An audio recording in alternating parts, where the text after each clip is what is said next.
A paz do Senhor, irmãos, amém? Amém? Que alegria estar aqui com vocês essa noite, compartilhar dessa graça, dessa presença de Deus.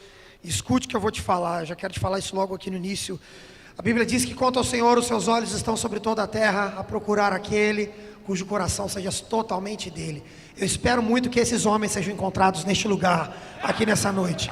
Homens que tenham seus corações voltados para o Senhor, porque em tempos difíceis, em tempos de crise como os que nós temos vivido, Deus procura homens que se ponham na brecha, homens que estejam dispostos, e eu espero que você seja um deles, amém? Amém. Quero agradecer o convite aqui, o pastor Allen, obrigado pela confiança, é um prazer estar com você aqui. Eu quero te convidar, meu querido, a abrir a sua Bíblia, o livro de Gênesis, capítulo 6, a partir do versículo 9. Gênesis, primeiro livro da Bíblia, capítulo 6, a partir do versículo 9.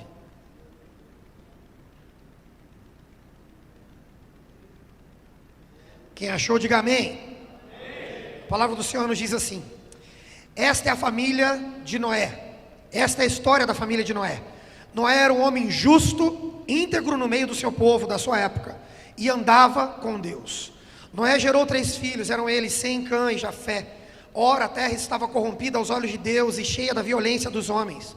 Ao ver como a terra se corrompera, pois toda a humanidade havia corrompido a sua conduta, Deus disse a Noé: eu darei fim a todos os seres humanos, porque a terra se encheu de violência por causa deles. Eu os destruirei juntamente com a terra.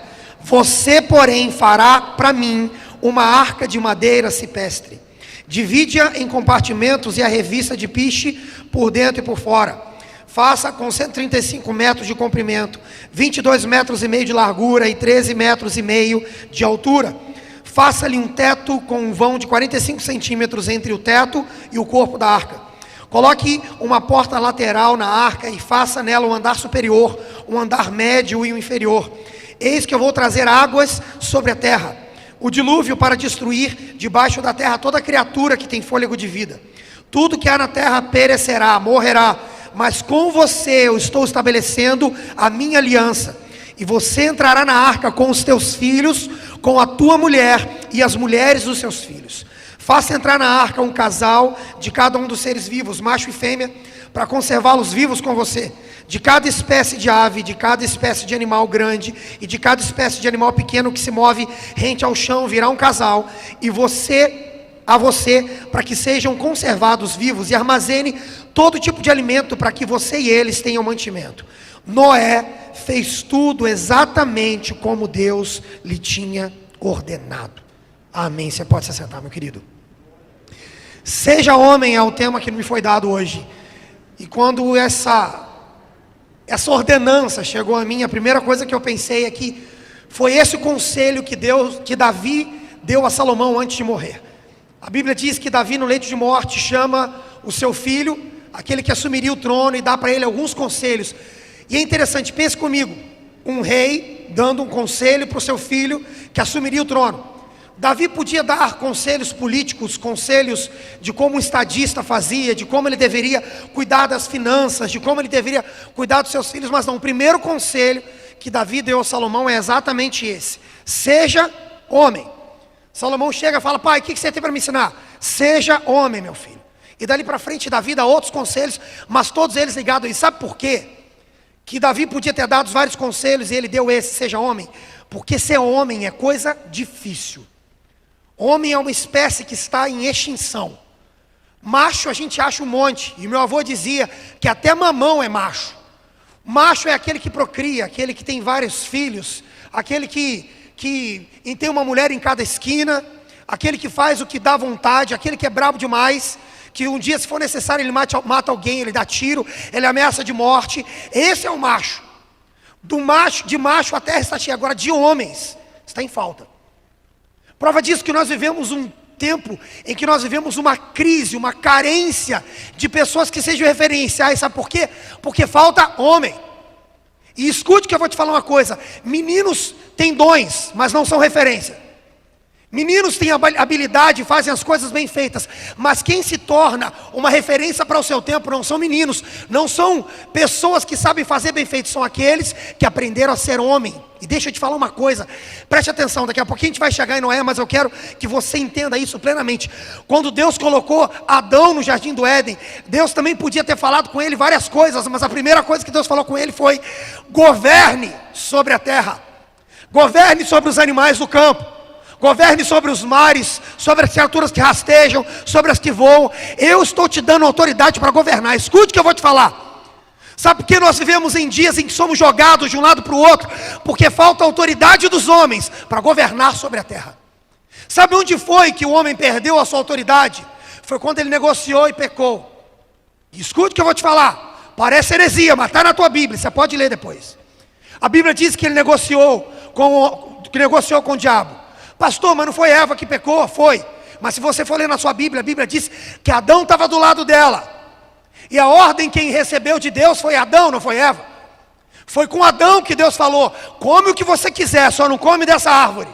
Era ele que tinha que ter discipulado a sua mulher. Era ele que tinha que ter falado. Deus falou para a gente fazer tudo, Eva, menos isso. Mas ele não somente viu-a conversando com a serpente, bem como estava do lado. A Bíblia diz que Adão estava junto dela.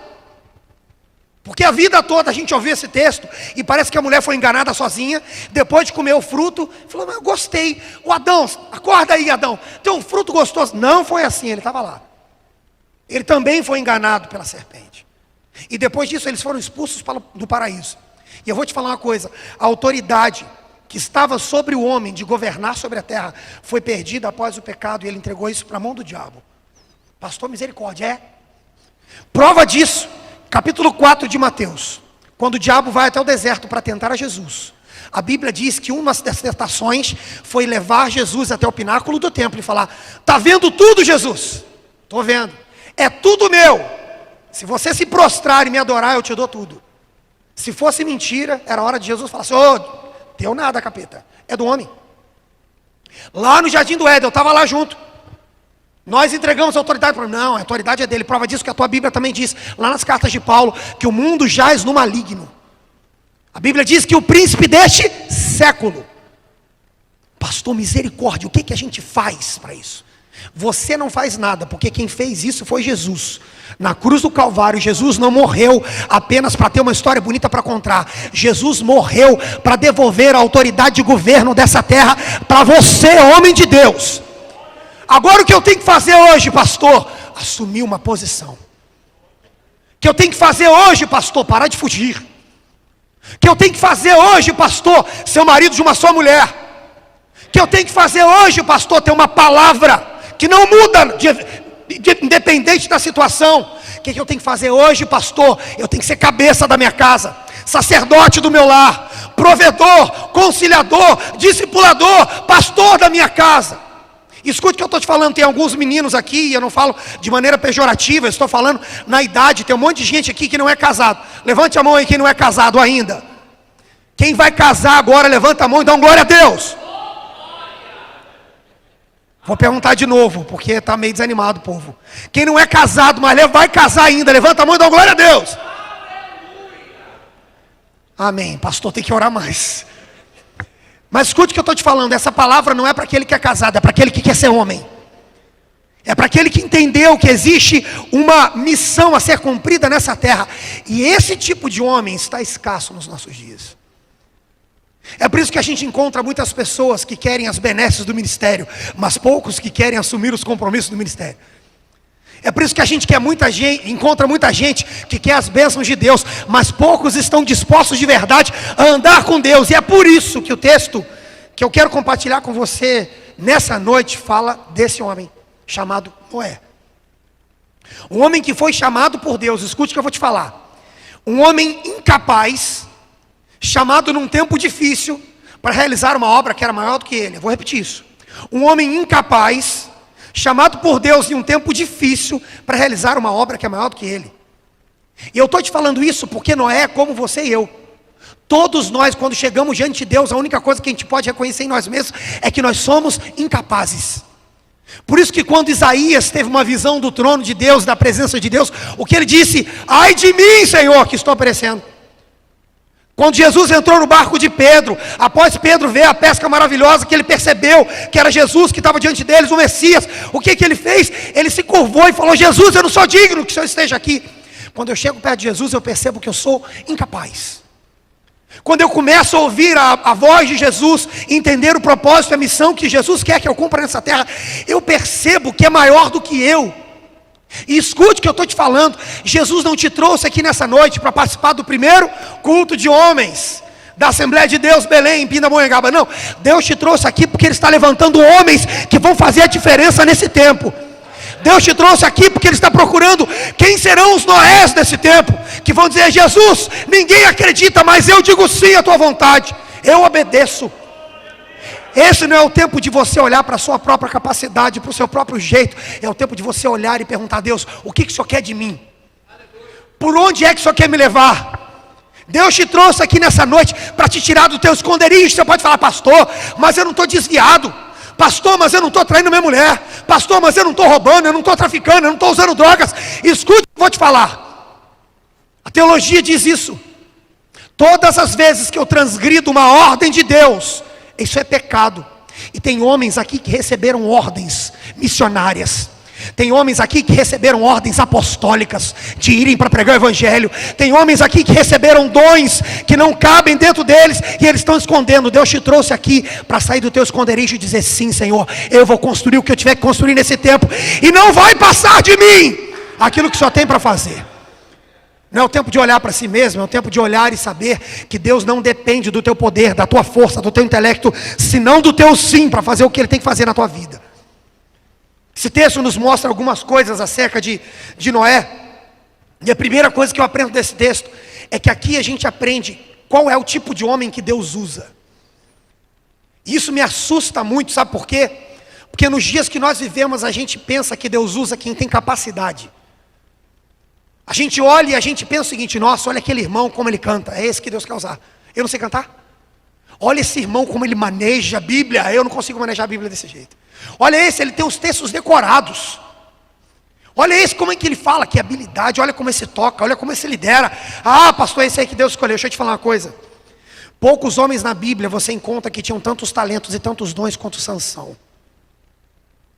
Se você conhece um pouco da história de Sansão, você sabe que ele é um exemplo para nós. Escute só, talento e caráter são coisas diferentes. O que te torna um homem de Deus não é o que você faz, é quem você é. O que te torna um homem de Deus é aquilo que flui de você. Sansão tinha autoridade, passava noites com prostitutas. Sansão tinha dons e ele mentia para os homens. E é por isso que a história dele acaba de maneira deprimente, clamando a Deus não pela sua salvação, mas para que Deus lhe desse mais uma gota do seu dom. Escute o que eu vou te falar: não seja entorpecido pelos seus talentos. Não seja entorpecido pelas suas capacidades. Não seja entorpecido, não se sinta num lugar de glória porque alguém te elogia. Entenda, o homem que Deus usa é um homem como Noé. Olha o que a Bíblia diz, que Noé era um homem justo. A Bíblia diz que Noé era um homem íntegro no meio de todo o seu povo. E a Bíblia diz que ele andava com Deus. Me assusta pensar que é esse homem que Deus procurou. Deus não procurou um homem habilidoso, Deus não procurou um homem capaz, Deus não procurou um homem talentoso, um homem inteligente, eloquente, um homem rico que tivesse recursos para bancar a construção da arca.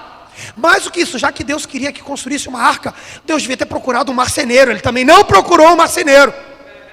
Ele procurou um homem que tinha as características que ele buscava: integridade, justiça e intimidade com Ele. É isso que te torna um homem de Deus. É isso que te leva a lugares altos. É isso que dá sentido à tua vida. E eu estou te falando isso, sabe por quê? Porque alguns tiveram a sorte de nascer em berço de ouro, outros não. Se fosse isso que me tornasse um homem de Deus, eu estava lascado. Que eu vivi nos piores lugares possíveis. O que me torna um homem de Deus não é o que eu tenho, é aquilo que eu derramo da minha vida sobre aquilo que Deus entregou para mim. A Bíblia diz que ele era justo. Sabe o que a Bíblia quer dizer quando fala que ele era justo? Que não era do tipo do homem que é parcial. Não era do tipo do homem que toma partido. E deixa eu te falar uma coisa: se tem uma coisa que tem me matado nos últimos anos, é a desgraça do homem mexiniqueiro, do homem fofoqueiro. Terrível. Do homem, porque isso antigamente era propriedade das mulheres. É que mulher fala muito, pastor, acaba falando o que não deve. Mas os últimos problemas de fofoca que eu tive na igreja, espante-se, foi com um homem. Sentado falando o que não deve, sentado à roda dos escarnecedores, falando mentira. Sentando-se a uma mesa que era para ser uma mesa onde revelação da palavra era submetida, onde a palavra de Deus é o alimento. Sentado numa mesa, servindo o caráter e a reputação do outro irmão. A Bíblia diz que Noé era justo. Noé não era parcial. Daquele tipo que ouvia a história desse, fiquei com ódio daquele. Não. Noé não era do tipo que toma partido. Noé era reto. Noé não lesava ninguém. Algum tempo atrás eu tive uma surpresa na igreja que eu pastorei. Tinha um rapaz, um homem que estava bombando no ministério, estava dando muito certo o ministério dele. Mas de repente eu descobri que ele era estelionatário. Chegou a mim uma situação, outra situação, outra situação. E para resto uma pessoa me ligou e falou: olha, eu não sei quem você é, mas eu já ouvi falar muito bem da sua igreja. Mas tem aí um rapaz, o nome dele é tal, ele está devendo tal. Tem mais de 37 processos dele, eu estou te mandando aí. E escuta só, pastor, a sua igreja eu respeito, mas eu vou ficar esperando do lado de fora, eu vou matar ele. Aí eu cheguei para esse irmão, um bom líder, que estava fazendo muito bem feito. Falei: irmão, deixa eu te falar uma coisa, conta para mim isso aqui. Ô pastor, é verdade. Ô pastor, é verdade. Ô pastor, eu preciso de ajuda. Eu falei: tá bom, eu estou aqui para te ajudar, mas é o seguinte, não dá mais para você ser líder. Mas por que, pastor? Olha, o ministério está voando. Eu falei: não, porque você é bandido. Mas pastor, tem alguma coisa contra o que eu fiz? Não, aqui na igreja está dando tudo certo, mas você é estelionatário. Pastor, eu achei que Deus ia me abençoar agora, porque eu nunca servi na igreja. Eu falei: larga o ministério na igreja e vai consertar a tua vida. Tem gente que acha que porque está fazendo algo para Deus, ele pode agir com injustiça, que está tudo bem. Falsificar a nota para ganhar um pouco mais, mentir e sonegar imposto, passar alguém para trás. A Bíblia diz que Deus escolheu Noé porque ele era justo. Justiça tem a ver com o teu caráter, não tem a ver com a tua habilidade. A Bíblia continua dizendo que ele era íntegro no meio do seu povo. Deus olhou do céu e, cara, todo mundo está perturbado nessa terra. Só Noé é que é o cara íntegro. Sabe o que tem a ver? A palavra íntegra tem a ver com algo que é inteiro, algo que é integral. O que Deus estava querendo dizer para Noé, de Noé é o seguinte: Noé não é do tipo que está com o pé num lugar, com o pé em outro, com metade do coração lá, outro coração. Não, Noé ele é inteiro. Ele está no mesmo lugar. Se eu der uma missão para alguém que não é íntegro, ele deixa a missão no meio do caminho. Agora, alguém que é íntegro não para no meio do caminho, porque o coração dele está integralmente entregue à missão que Deus lhe deu. É por isso que Deus entregou isso para Noé. O que me assusta hoje é as pessoas dizendo que estão servindo a Deus, mas o que elas fazem é entregar restos. Resto do seu tempo, resto da sua vida, resto do seu dinheiro, resto do seu trabalho, resto da sua dedicação, resto da sua saúde. Escute, Deus está procurando pessoas que sejam integrais. Ô pastor, eu tenho que largar meu trabalho para ficar na igreja. Não, mas você tem que entender que o teu trabalho é um acessório e o reino de Deus é a prioridade na tua vida. A vontade de Deus e a missão que Deus te deu é prioridade. Outra coisa que é interessante, a palavra que Moisés usou para escrever a palavra íntegro aqui, no hebraico, um dos significados dessa palavra tem a ver com uma pessoa que não é controlada pelos seus sentimentos. Então, a palavra integridade para nós não tem nada a ver com isso. Mas quando Moisés escreveu, ele estava falando disso também. Não é um cara íntegro porque ele é inteiro, porque ele é leal, porque ele é submisso, porque ele é reto. Mas também, por que ele é íntegro? Porque ele não é levado pelas suas emoções.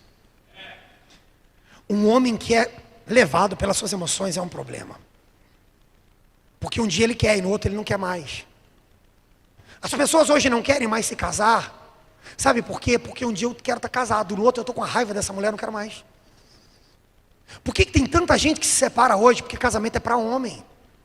Só homens é que mantêm as suas decisões. Criança não. Criança fala: eu quero tanto essa planta. Aí quando você dá a planta: não quero mais não, pai, agora eu quero esse copo. Criança é assim. O homem não. Eu vou cuidar dessa planta. Pode estar chovendo, quem está cuidando. Pode estar o sol estralando, quem está cuidando. Pode todo mundo deixar de cuidar de planta, ele vai estar cuidando. Ele não é movido pelas suas sensações. O homem que é movido pelas suas emoções vira um fantoche na mão do diabo, porque ele deixa de ser controlado pelo espírito e ele começa a ser controlado pela alma. E a tua alma grita pelo pecado. A tua alma anseia pelos desejos pecaminosos. Se você não permite que o Espírito de Deus governe a tua vida, você vira um homem que não é íntegro, um homem que é governado pelas coisas. Vou te dar exemplos simples aqui, aquele que chega na igreja: ô pastor, pode contar comigo, que esse ano eu vou trabalhar aqui, eu ajudo o senhor no que o senhor precisar. Daqui a 2 semanas, cadê ele? Aí ele está triste, que ele brigou com a esposa, falou que não vai mais vir na igreja. Aí ele chega para o líder de jovens: ô pastor Allen, pode contar comigo que esse ano, cadê ele no primeiro culto? Ele não veio, por quê? Porque hoje ele ficou muito bravo com o patrão dele. São meninos, não são homens. Deus está procurando homens que mantenham-se na decisão. Eu disse sim, eu não vou voltar atrás. É por isso que Deus escolheu Noé. Agora hoje é terrível quantas coisas você deixou pelo meio do caminho na tua vida, meu querido. Eu disse que ia fazer, deixei. Eu disse que ia ser, desisti. Eu falei, pode contar comigo. Na primeira dificuldade, eu virei as costas. Deus está procurando homens que sejam íntegros. E a última coisa, talvez seja a mais importante, que a Bíblia diz assim, que Noé andava com Deus. Intimidade com Deus, relacionamento com Deus, é isso que te mantém justo, é isso que te mantém íntegro. E sabe por que eu estou te falando isso? Porque essa é uma das coisas que a gente mais negligencia hoje. É uma das coisas que a gente mais perde hoje, é isso. Porque isso não é visto. Quem é que pode dizer se você anda com Deus ou não? Só Deus, cara. Nem tua esposa é capaz de dizer isso. Nem teu pai com quem você mora é capaz de dizer isso. Então hoje nós vivemos em um tempo em que a gente aprendeu a viver de aparências. E é por isso que a vida com Deus é negligenciada. E quando a gente negligencia uma vida de oração, uma vida de jejum, uma vida de busca na palavra de Deus, da revelação de Deus, de intimidade com Deus, chega uma hora que a gente vive uma farsa. Vou te contar uma coisa aqui, a gente está só entre homens. E eu vou te contar que na minha adolescência, no final da minha adolescência, eu tive uma experiência que mudou a minha vida. Estava vivendo aquela época que todo menino que cresceu na igreja, viveu isso uma época. Um pé na igreja, um pé no mundo. Na época eu tocava, eu ministrava louvor, eu pregava, eu fazia um monte de coisa. Mas era um pé na igreja e um pé no mundo. Nessa época eu lembro o seguinte, nós só tínhamos 2 ministros de louvor na igreja, e tínhamos dois cultos de semana. Então, já que era só eu e meu amigo, eu falei, cara, é o seguinte, eu ministro uma quinta e um domingo, você ministra outra quinta e outro domingo, depois eu quinta e domingo, beleza? Beleza. Na semana que era eu que ia ministrar, jejum, oração, chegava em casa, colocava o som, dobrava o joelho e orava. Agora a semana que eu não ia ministrar era do jeito que o diabo queria, porque eu não ia fazer nada. Era ele que ia ministrar, estava tudo certo. Eu tinha uns 18 anos na época, está tudo certo, ele que vai ministrar. E num dia desses, que era esse meu amigo que ia ministrar, eu passei a minha tarde de quinta-feira em pecado, nojento. E de repente, quando eu estava voltando para casa, para tomar banho, para ir para o ensaio, ele me ligou. Falou, Lucas, beleza? Ô, beleza, Fabrício. Cara, eu não vou conseguir ministrar hoje, você precisa ministrar no meu lugar. Eu falei, não dá. Ele falou, cara, não tem como. Eu falei, não, eu te espero. Eu peço o pastor para dar uma atrasada no culto. A gente começa com um período de oração. Falou, cara, não tem como. Ele trabalhava numa empresa que eram 3 turnos. Falou assim, cara, eu comecei, hoje de manhã eles me ligaram, me disseram que hoje eu ia fazer o 2º turno. Eu vou sair daqui às 10h30 da noite. Tem que ser você. Eu falei, Fabrício, não, vai lá que Deus vai te abençoar. Meu querido, que desgraça. Eu chorei no banho. De quê, pastor? De quebrantamento? Não, de vergonha. Pastor, você falou o que para Deus? Falei nada, eu estava com tanta vergonha, eu me senti tão imundo. Acabei de tomar banho, as primeiras 3 músicas que vieram na minha cabeça eu escrevi. Fui para o ensaio, os caras, ei Lucas, tudo certo, tudo certo. Vou te falar que aquele dia aconteceu uma coisa assustadora comigo. Mas, sabe aquele dia que parece que a igreja já chega no céu? Quando começou o culto, fui eu mesmo que abri o culto. Quando abri o culto, no final da primeira música, a igreja já estava assim, ó. Quando acabamos a 2ª música, era um caído no canto, outro jogado no outro. O pastor estava do meu lado. Eu falei, o que eu faço? O pastor falou assim, deixa o Espírito se mover. E eu com a vergonha. Naquele dia o Espírito Santo ministrou louvor por mim, não fui eu. Mas foi uma glória. E quando acabou, só para você ter ideia, no final o pastor só não teve nem pregação. No final o pastor só fez um apelo, vem cá você que quiser receber porção dobrada do que Deus já deu hoje, continua ministrando aí Lucas, que hoje a unção está contigo. Quando acabou o culto, eu tive 2 vozes na minha cabeça. A primeira voz foi assim: tá vendo? Você já sabe fazer esse negócio. Você nem precisa mais orar, não. Você passou a tarde em fornicação. E olha aí que poder que eu derramei. A voz que eu ouvi. E a segunda voz foi assim: que vergonha. Eu não sei o que fazer. Porque eu estou com tanta vergonha de Deus. Naquele dia eu cheguei para o meu pastor. Abri meu coração para ele. Falei: pastor, aconteceu isso, isso, e eu estou envergonhado. Eu estou aqui, pastor, para o senhor fazer. Ele falou: Lucas, sabe por que Deus te usou? E aquilo mudou a minha vida. Ele falou assim: porque Deus queria abençoar a igreja. Não tinha a ver contigo. Nessa noite Deus usaria um cachorro. Deus usaria um bêbado. Qualquer pessoa, porque Deus queria entregar algo para a igreja. Você foi só o instrumento. Agora, Lucas, cuidado. Porque se você se mantiver assim, o teu caminho é de morte. Sabe por que eu estou te dizendo isso? Escute o que eu vou te falar. Eu falo isso com temor. Tem gente aqui que tem andado por caminho de morte e está pensando: está tudo certo. Porque está dando certo. Está tudo certo, porque todo mundo... Quando acabou o culto, o pessoal falou: ô Lucas, por que não ministra só você? Deixa o Fabrício para lá, ministra só você. Olha como que Deus te usa. Escute o que eu vou te falar. Deus está te chamando em um lugar de integridade, de justiça, em um lugar de intimidade com Ele. Escute, não vai mudar primeiro o que está nas tuas mãos, mas vai mudar teu coração, vai incendiar a tua vida. É para esse lugar que Deus tem te chamado. Escute o que eu vou te falar: um homem que anda com Deus vive em milagres. Deus estava chamando Noé para viver em milagres, porque Deus falou com ele: Noé, eu vou fazer chover. Entenda uma coisa, nunca tinha chovido, cara. Não era uma coisa normal como hoje. Ah não, sempre chove. E essa época do ano então, pastor, vem umas enchentes aí, normal. Ó Noé, janeiro do ano que vem vou mandar a chuva violenta, hein? Se prepara, faz um barcão aí que eu vou cuidar de você. Não, nunca tinha chovido. Deus estava chamando Noé para andar em obediência e fé. Noé, eu vou fazer chover. Chuva? Nunca vi isso. A Bíblia diz que era o orvalho que molhava a terra, que fazia com que ela germinasse. Nunca vi esse negócio de chuva. Deus chamou Noé para trabalhar 100 anos. Escute o que eu vou te falar. Trabalhar 100 anos pelo que ele não viu. Quanto tempo você está disposto a trabalhar sem ver os frutos? Quanto tempo você está disposto a trabalhar sem receber honra? Sem receber os elogios? Porque eu vou te falar uma coisa: eu sou pastor há muitos anos já, e uma das coisas que eu mais ouço no meu ministério é assim: pastor, eu vou embora da igreja porque essa igreja não sabe honrar, que essa igreja não sabe reconhecer. Para alguns eu disse assim: meu irmão, você quer ser reconhecido? Morre sem RG, que vão te levar para o ML, vão chamar um monte de gente lá para te reconhecer. Escute o que eu vou te falar: você está disposto a trabalhar e não ver frutos? Você está disposto a se doar? Imagina Noé, 100 anos, meu filho, é muito tempo. 100 anos, e o pessoal: Noé, vai chover, mano? O que é isso aí, cara? Você falou? Acho que o negócio está errado, hein, Noé? E eu quero que você entenda uma coisa está aqui na Bíblia, não é heresias não. Deus não falou de novo com Noé. Está entendendo? Deus deu a ordem, Noé foi e cumpriu a ordem. Noé não era tipo: oh Deus, eu estou fazendo, agora eu vou lá na igreja, confirma hoje de novo. Confirma hoje de novo. Usa a boca do profeta, para de palhaçada. Deixa de ser criança. Deus tem que ficar confirmando o tempo todo com quem é criança, porque o homem de verdade recebe a ordem de Deus e permanece na ordem. 100 anos sem ouvir uma confirmação. 100 anos sem ver gotas. Porque quem sabe Deus podia, não, depois de 10 anos, vou mandar umas gotinhas. Oh, não é isso que é chuva. Oh Deus, tá vendo, gente? Eu não falei isso aqui que Deus vai fazer. Não teve. Pelo contrário, eu consigo imaginar Noé sendo chacota. E Noé, virou marceneiro agora?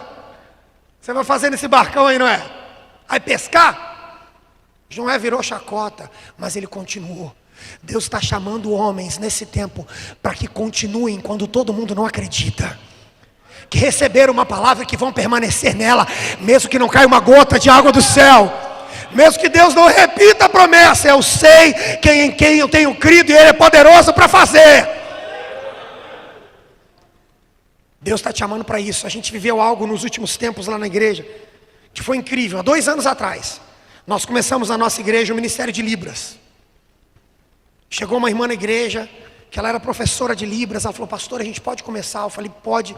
Era um sonho que eu tinha, porque uma vez uma pessoa chegou no culto, e no final do culto ela veio pedir uma oração para mim. Ela veio falando, e Que desespero, me deu uma angústia de não conseguir falar com aquela pessoa, de não conseguir entendê-la, porque ela era surda muda. Quando aquela irmã veio, eu falei, não, isso é de Deus. Ela começou a ministrar o curso lá na igreja, o ministério começou a acontecer, nós já temos umas 10 pessoas formadas. O ministério estava pronto, só não tinha os surdos. Todo culto, elas estavam lá, eles estavam lá. Eu pregando e eles interpretando em libras. Para quem? Para ninguém. No outro culto, eu pregando e eles interpretando para ninguém. Algumas vezes eu chamei aquela irmã Jéssica, falei, Jéssica, cara, o ministério está acontecendo. Não desiste não, porque eu no meu coração estava tadinha dela. Teve um dia que eu fiquei irado, quase deixei o sol se pôr sobre a minha ira, porque a gente ia ter um evento na igreja, e aí ia usar o púlpito inteiro, e eles ficam assim no canto do púlpito. A pessoa falou, não pastor, o pessoal das libras, hoje não vai dar para ter não. Eu falei, por que não vai dar para ter? Não, porque não vai caber aqui, ou se eles quiserem pode ficar lá no canto. Eu falei, que canto, você está doido? Pastor, não tem nenhum surdo na igreja, eles não fazem isso para nada. Subiu um ódio santo, cara. Falei, meu irmão, se você falar de novo, eu vou sair da bênção contigo. Então você fica quieto, pede perdão para a irmã que você está em pecado. Sabe o que aconteceu semana passada? Foi um frisson na igreja. Sabe por quê? No final do culto, o primeiro surdo aceitou Jesus. Mas virou uma loucura. O rapaz foi lá para frente chorando. O pastor que estava pregando e a irmã do lado dele, e ele confirmando que tinha aceitado a Jesus. Quanto tempo você está disposto a trabalhar sem ver os frutos? Entenda uma coisa: os maiores frutos que Deus quer dar a você são aqueles que serão plantados nos tempos de maior choro, de maior luta, de maior afronta, nos tempos de dúvida. A igreja que eu pastoreio tem 5 anos. Sabe quando ela nasceu? Quando Deus parou de falar comigo. Deus me deu ordem, eu ficava, Deus fala de novo, Deus fala de novo. E a única coisa que Deus dizia para mim, eu já te falei, eu já te falei, eu já te falei. Entenda que se Deus está calado nesse tempo, você não precisa de uma revelação nova, você precisa se manter na ordem que Ele já te deu. Deixa eu te explicar qual é a lógica de um chamado de Deus. Deus chamou Abraão, um homem de 70 anos de idade, casado, que morava com os pais. Zoado, né? E Deus chamou Abraão para começar um povo com ele, um povo que permanece de pé até hoje. Deus chamou Noé, um homem incapaz, para construir um barco, nem sabia como é que fazia isso, para enfrentar a maior enchente que a história da humanidade já viu. Deus chamou Moisés, um menino que nasceu no Egito, para se levantar contra todo o reino do Egito. Deus chamou um covarde chamado Gideão, para liderar e ser general de um exército que com 300 homens lutaria com o maior exército da época. Deus chamou pescadores incultos, que não sabiam falar, não tinham onde cair morto, para pregar o evangelho a todo mundo. E para piorar tudo, Deus chamou a você e a mim para estabelecer o reino dele nessa terra e para fazer conhecido o nome dele em todo o território. Sabe por que eu estou te falando isso? A lógica é que não depende de você, depende daquele que te chamou. O homem que Deus usa é aquele que sabe que não depende dele, depende do Deus que o chamou. Segunda coisa que esse texto me ensina é quando é que Deus levanta um homem. Entenda o que eu vou te falar. Deus sempre levanta um homem quando as crises ficam mais severas. A gente faz de um jeito diferente. A gente costuma ser assim: nos tempos fáceis a gente se levanta, nos tempos difíceis a gente se esconde. É assim que acontece. Agora no reino de Deus não é assim não. Na história da igreja não é assim não. Pode ler na sua Bíblia. Começando do avivamento que começou lá com Samuel, quando ele ergueu uma pedra e chamou de Ebenezer. Começando naquele, foi o primeiro avivamento da história da humanidade. Todas as vezes que Deus levantou ou derramou algo sobre a igreja, eram tempos de crise, não eram tempos de facilidade. Deus chamou Noé quando o mundo todo estava corrompido. Mas sabe qual é o problema? Quando a gente vê o mundo à nossa volta corrompido, a gente faz, é assim mesmo, né, pastor? O mundo já é maligno, mas a gente vai para a igreja, que ali é uma bênção, né? Está junto ali. Cara, Deus não te chamou para ficar junto na igreja. Escute o que eu vou te falar. A igreja é como se fosse o quartel-general dos céus. É aqui que a gente se habilita, é aqui que a gente recebe direção, é aqui que a gente é capacitado, habilitado por Deus. Mas deixa eu te falar uma coisa: o trabalho não é dentro do quartel-general, é na rua, é na tua casa, no teu trabalho, na tua cidade, na tua rua, no teu bairro. Deus chama homens, levanta homens quando as coisas estão difíceis. Olha a sua volta e veja o mundo que nós vivemos hoje. Eu nunca vi uma cambada de homem tão frouxa como a gente vê hoje. Homens que há algum tempo atrás, pastor, meus homens são tudo mandados por mulher. Não, agora eles são mandados até pelos filhos. Eu já presenciei isso. Filho cuspindo na cara do pai, o pai assim, você vai ver, eu vou contar para tua mãe. Na minha época era diferente. Na minha época era minha mãe correndo atrás de mim com um cabo de vassoura. Eu subia na árvore e falava, quando teu pai chegar, ele te tira daí. Mas hoje não. Os homens são tão frouxos. Eu vou falar com a tua mãe, você vai ver o que ela vai fazer contigo, hein? Que terrível, cara. Não tem mais princípios. Os valores foram perdidos. Um dia desse atrás, uma pessoa mandou para mim. E eu achei que era brincadeira, achei que era um meme, achei que era zoeira da internet. E falou, pastor, clica nesse link para você ver isso aí. E eu cliquei num link que estava escrito assim, curso de desmasculinização. Eu falei, se é sério, não, clica aí. Cliquei para ver. Um curso para ajudar a desconstruir o homem. Porque o problema da humanidade é que o homem é duro demais. E homens desconstruídos é que vão tornar a humanidade, o mundo um lugar melhor. O homem que não tem valores, é isso que o diabo quer. Sabe por quê? Deixa eu te falar uma coisa, preste atenção. É o teu pai que te dá limite. É o teu pai que diz, até aqui filho, daqui para lá não. Mas também é o teu pai que te impulsiona, que diz, ó filho, chegou a hora, vai trabalhar. Comigo foi assim. Se você não teve um pai presente de verdade, infelizmente para você. Agora o que eu estou falando aqui não é princípio da minha família. É princípio bíblico. Quando a Bíblia diz para a mulher ficar calada, lá em Coríntios, diz para a mulher ficar calada, não é porque a mulher era tratada de qualquer jeito, é porque é o seguinte, homem, você é que vai discipulá-la. Não é que ela não pode falar na igreja, na época era isso, mas para hoje em dia, o que a gente traz desse texto é o seguinte, é você, homem, que vai discipular sua mulher. Um tempo desse atrás eu chamei um homem da igreja e dei uma catracada nele. É isso. Ele falou, pastor, é verdade. É verdade. Eu falei, então, cara, levanta a cabeça e muda ele. Mas assim, eu vou chamar uma mulher, você pode falar isso com ela? Eu falei, eu vou falar com ela? Não é minha mulher, é tua. Mas se eu falar isso com ela, pastor, nossa, vai dar briga, é terrível. Para com isso, cara. Bom era quando a gente dizia, o mundo está terrível. Não, olha para dentro da igreja. A gente nunca viveu um tempo da igreja tão melindrosa. Uma igreja tão cheia de não me toques. Uma igreja que não suporta mais ouvir nãos. Quando você diz sim, eles te amam. Esse é o meu pastor. Esse é meu líder. Esse é meu amigo. Diz não para ele. Você vê. Tem um amigo pastor que é bem mais velho do que eu. E ele me ensinou isso no início do meu ministério. Ele falou, Lucas, você quer descobrir quem é ovelha e quem é bode? Eu falei, quero, pastor. Ele falou, então bate. Eu falei, como é? Bate, seja duro. Diga não. Discipule, exorte, confronte. Eu falei, por quê, pastor? Ele falou, porque a ovelha sempre ouve. O bode sempre dá cabeçada. Ele falou comigo assim, escute que eu vou te falar que isso aqui é sério. Ele falou, a ovelha, Lucas, até quando ela está errada, ela ouve e se cala. O bode, até quando você está certo, ele te dá cabeçada e cospe em você. É esse o tempo que nós vivemos. Olha a sua volta e perceba o quanto Deus está procurando homens que se dispõem, se coloquem de pé. Homens que sejam dispostos a fazer o que ninguém mais quer fazer. Que sejam dispostos a se dedicar ao que ninguém mais quer se dedicar. Dispostos a se entregar e a trabalhar naquilo que as pessoas acham que não precisa mais. Deus está procurando Noés. Entenda uma coisa, o que garante o sucesso da tua vida com Deus não é o quanto você sabe, é o quanto você está disposto a dizer sim e viver na vontade dEle. É isso que garante. Perceba qual foi a ordem que Deus deu a Noé, absurda. Noé, vou matar todo mundo. Você não. E é muito louco isso, cara. Deus não perguntou para Noé, ô Noé, eu queria trocar ideia contigo aí. Estava pensando em matar todo mundo, porque tá bagunça, tá vendo como é que tá? E aí é o seguinte, nessa que eu vou matar todo mundo, eu preciso de uma família para recomeçar o negócio.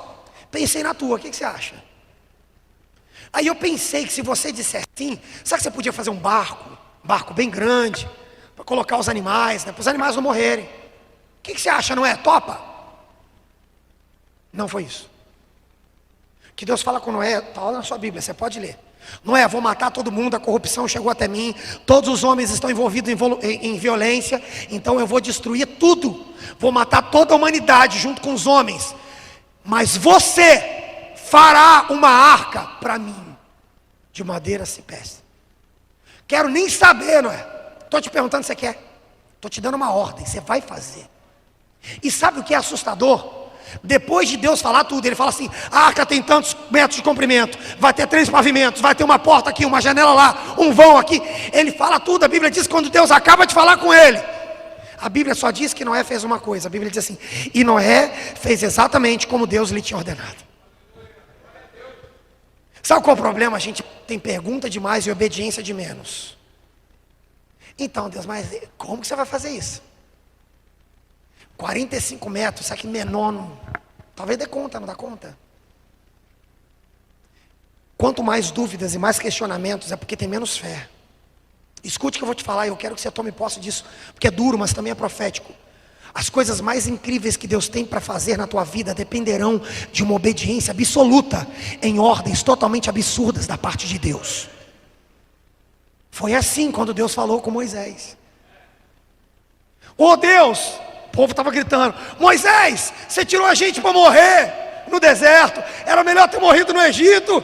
Aí Moisés chega de Deus: o que eu faço? O que eu faço? Não, Moisés, nada, você está falando comigo, manda o povo marchar. Aí você imagina, 5 milhões de pessoas gritando: Moisés, você é louco, você fez tudo errado, a direção está errada. Moisés, gente, Deus mandou marchar. A Bíblia diz que quando eles começam a marchar e quando eles põem os pés no mar vermelho, a Bíblia diz que o mar se abre e eles passaram a seco.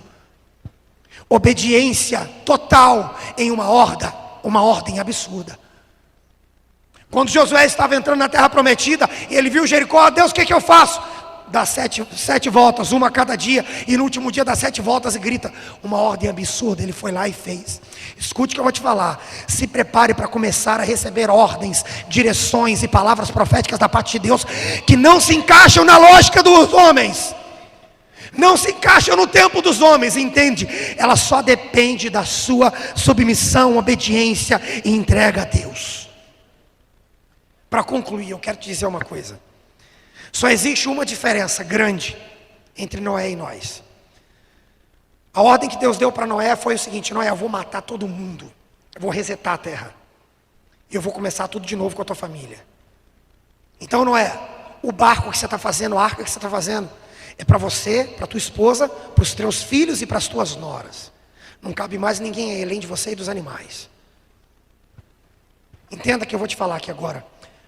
Depois que Jesus morreu na cruz do Calvário, a arca é para todo aquele que diga sim ao sacrifício de Jesus na cruz. Sabe o que eu estou dizendo hoje sobre isso? Deus está levantando Noés, que estão cuidando de arcas e dizendo assim: tem lugar para mais um. O teu ministério é uma arca. A tua casa é uma arca. A tua igreja é uma arca. Eu vou te provar que é isso. Escute o que eu vou te falar. Deve ter sido lindo quando Noé viu os animais entrando na arca. Agora você imagine, a Bíblia diz que eles passaram 1 ano. Imagine você ficar 1 ano com todo tipo de bicho ali.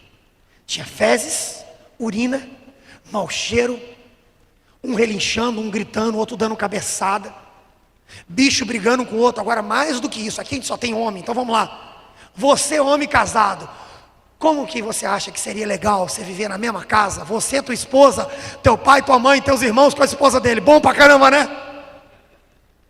Sangue de Jesus. Passei uma semana na casa da minha irmã e do meu cunhado. Eles são uma bênção, homem de Deus, mulher de Deus. Depois do 4º dia eu já estava doido para ir embora, que você não aguenta mais. Você imagina 1 ano. 1 ano. Olha para a igreja é arca. É um dando cabeçada no outro de vez em quando, não é? Um gritando com o outro. Mau cheiro, briga, bagunça. Às vezes a igreja se torna um ambiente difícil de estar. Agora eu vou te falar uma coisa. Pode ser o lugar mais difícil de estar, mas aqui dentro ainda tem salvação, vida, justificação, livramento, salvação. Agora escute o que eu vou te falar. Do lado de fora da arca é juízo e morte. Eu estou te falando isso, sabe por quê? Tem homens aqui que têm sido chamados para se posicionar como Noé, mas eles estão pensando em como fugir da arca. Eles estão pensando em quando pular para fugir dos seus ministérios, para fugir dos seus chamados. É pesado demais, pastor. Está difícil demais. Como que eu queria só ficar sentadinho aqui no último banco, só esperando ninguém me ver. Mas pastor, de tempo em tempo Deus vem e me rasga de novo. Escute o que eu vou te falar. Fique na arca. Aquele lugar era um lugar de propósito, era um lugar de vida. E para concluir, deixa eu te falar uma coisa. Eu quero que você tome posse disso. A arca não tinha leme. Na arca não tinha remo. Na arca não tinha vela. Na arca não tinha manche. Pastor, então quem foi que levou a arca pelo caminho? Foi Deus. Não era Noé que dizia: gente, hoje vamos para a direita, vamos virar para a direita, levanta a vela para a gente ir para a esquerda. Não. Escute o que eu vou te falar. Quando você diz sim para Deus, o que você tem que fazer é largar o controle das coisas e deixar que Ele controle e te leve para onde Ele quiser. Essa é uma noite para isso. Deus te trouxe aqui porque Ele está levantando Noés para fazer coisas novas nesse tempo. Quero te convidar a se colocar de pé, meu querido. Quero chamar aqui o irmão Paulinho. Pode vir aqui. Vem cá, o irmão cantou aqui por último. Vem cá, irmão. Escute o que eu vou te falar. Eu quero te convidar, antes de fazer qualquer coisa, eu quero te convidar a fechar os seus olhos onde você está. Você pode fazer isso? Você pode fechar os seus olhos. Feche os seus olhos. Eu quero te convidar a ouvir o que Deus está falando contigo hoje. Você já ouviu o que o pastor Lucas está falando contigo. Agora eu quero te convidar a ouvir aquilo que o Espírito de Deus está falando contigo. Qual é a arca que Ele entregou nas tuas mãos? Qual o ministério? Qual o chamado? Qual a vocação? Qual a direção? Qual a missão que Ele te deu? Será que você começou a realizar e depois de alguns anos: ah, isso aqui não é para mim não tem ninguém fazendo, eu estou sozinho, está difícil demais, está complicado demais, ninguém me ajuda, pastor. Escute o que eu vou te falar. O que vai te manter de pé e posicionado, impulsionado, motivado, é a palavra de Deus. É sobre ela que você vai andar. E eu quero te convidar a fechar os seus olhos onde você está. Você pode fechar os seus olhos. Feche seus olhos. Pode cantar aqui. Quero te convidar a fechar os seus olhos onde você está aí. Feche seus olhos. Rasgue-se diante do Senhor. Escute o que eu vou te falar. Deus não te trouxe para um culto. Deus te trouxe para um dia de vocacionamento. Deus não te trouxe num lugar para ouvir uma palavra que agrade o teu coração. Não, Deus te trouxe para ouvir de novo o grito de Deus nos seus ouvidos, dizendo: você vai fazer uma arca para mim. Eu estou começando coisas novas.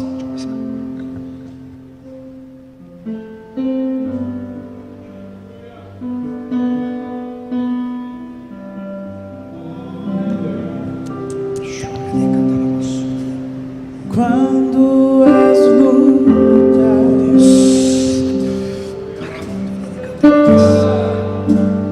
vierem contra ti, oh Espírito Santo de Deus que está passeando neste lugar, irmão, insista. Quero convidar você nesse momento, meu querido. Você que, como Noé, está dizendo sim para o Senhor, eu quero te convidar a sair do seu lugar e vir aqui à frente. Eu sou o primeiro a estar aqui.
tempo de homens de autoridade, Pai, moverem a terra pelo seu posicionamento, Deus. O crente cheio da unção manda a glória pra cima e recebe poder. Ele passa o mar vermelho, sai do lado de lá. Ele expulsa os demônios, faz o inferno tremer. Ele louva a Deus na cova, faz leão dormir. Ele ora no local se o fogo vai cair. Quando está no deserto, Deus envia o maná. Se vier o Jordão, o rio vai abrir. E se não abrir, vai passar por cima. Manda as águas na unção de Deus. Escute o que eu vou te falar. Eu quero que você tome posse disso. Essa é a palavra de Deus para a tua vida hoje. Se prepare, porque nos próximos tempos você vai entender que Deus está te colocando numa arca. Talvez você tenha que passar por momentos difíceis. Você vai se deparar com ambientes desagradáveis. Que a melhor solução vai ser assim: pula na água, sai, larga isso, deixa para lá. Deus está te lembrando hoje que você não é daqueles que desistem. Você não é daqueles que param pelo meio do caminho. Você é daqueles cheios de coragem, de ousadia. E escute, da mesma forma que talvez os ambientes sejam difíceis e desagradáveis, eu profetizo que você vai viver um tempo em que a voz de Deus não será escassa. Ela vai falar no teu coração dia e noite. Você vai viver um tempo em que a obra das suas mãos não será concluída por você. Eu profetizo sobre a tua vida que o seu trabalho vai ser potencializado pela parte de Deus. Escute o que eu vou te falar. Noé construiu a arca. Quem mandou os bichos foi Deus. Se você estiver em obediência a Deus, Deus vai fazer aquilo que ninguém pode fazer. Se prepare para viver em milagres. Eu profetizo que esse será um tempo de propósito, de destino. As pessoas vão olhar à sua volta e vão dizer: Deus está com ele. Só quero te dizer uma coisa: não saia do lugar do propósito. Não saia do lugar do propósito. E mais do que isso, se alguém quiser pular da arca, pega na mão dele e fala: não pula não. Não esqueça do propósito pelo qual Deus nos colocou aqui. E eu quero encerrar com isso. Você pode pegar na mão da pessoa que está do seu lado aí? Durante muito tempo eu ouvi isso. Aí no seu lugar, você pode pegar aí na mão do seu irmão, meu querido? Durante muito tempo eu ouvi isso. Ah, trabalho com homem é complicado. Os homens são frios, o homem não gosta de orar, o homem não gosta de ler a Bíblia. Eu ouvi isso muito tempo, eu cresci na igreja ouvindo isso. Culto de oração, só as mulheres que vão. Intercessão é só mulher, porque o homem não gosta de orar, o homem não gosta disso, o homem é travado, o homem é isolado, o homem não tem amigo. Eu ouvi isso muito tempo. Eu profetizo que esse será um tempo em que os homens dessa terra serão avivados, cheios do poder de Deus. Você vai entrar na tua casa e o fogo do Espírito vai entrar contigo. Aqueles que estiverem frios serão aquecidos pelo que o Espírito Santo está derramando sobre a tua vida. E escute só, Deus está te levantando mais do que para construir uma arca. É para pegar na mão do teu irmão e falar: não pula da arca não, porque foi Deus que colocou a gente aqui. Feche seus olhos, eu quero orar por você. A tua palavra diz que nós somos um corpo, Jesus. Pai amado, e é como corpo que nós queremos nos posicionar. Este não será um tempo de homens isolados, de homens frios. Senhor Deus, eu profetizo que será um tempo de homens com fome e sede da tua palavra, de homens que abrirão seus lábios e das bocas deles sairão palavras proféticas de direção. As famílias serão salvas através deles, as empresas serão transformadas através deles, os bairros, as casas, as cidades.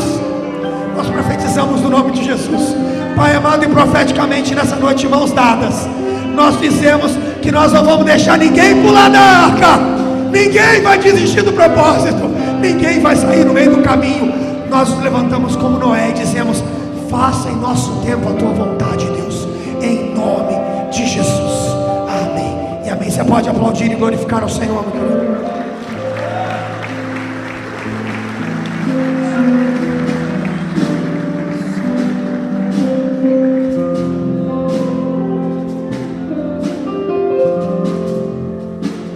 Meus irmãos, quantos agradecem a Deus pela vida do pastor Lucas?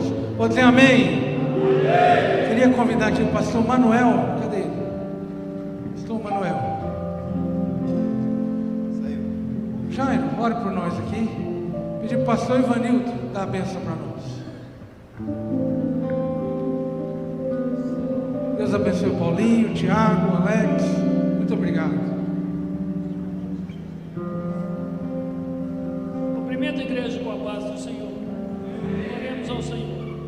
Querido amado Deus, no nome de Jesus, estamos agradecidos por tudo quanto nos tem feito nessa noite. Obrigado por essa palavra, Senhor, pela manifestação da tua glória, do teu poder na vida dos teus filhos, Senhor. Muito obrigado, meu Pai, por tudo quanto nos tem concedido. Assim nós te agradecemos em nome de Jesus. Amém.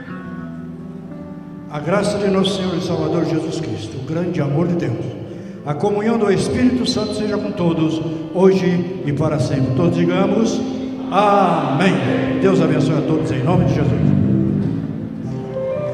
Ponha os olhos do Senhor Jesus.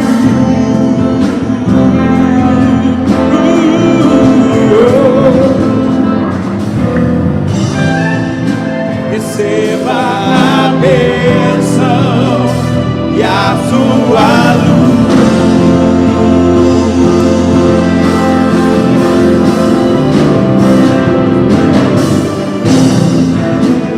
Você vai ver, você vai vencer.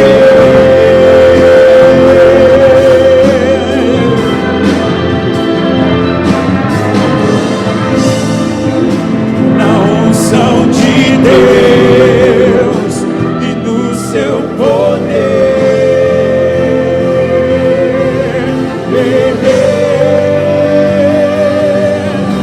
O crente cheio da unção manda a glória pra cima e recebe poder.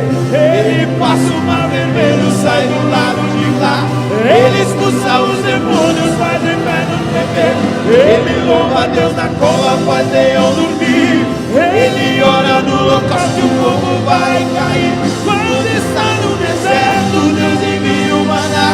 Se vier o Jordão, o rio vai abrir. E se não abrir, vai passar por cima das águas. Na unção de Deus, o crente cheio da unção manda a glória pra cima e recebe poder. Ele passa o mar vermelho, sai do lado de lá. Ele expulsa os demônios, sai de inferno tremer. Ele louva a Deus na cova, faz leão dormir. Ele ora no local que o fogo vai cair. Quando está no deserto, Deus envia o maná. Se vier o Jordão, o rio vai abrir. E se não abrir, vai passar por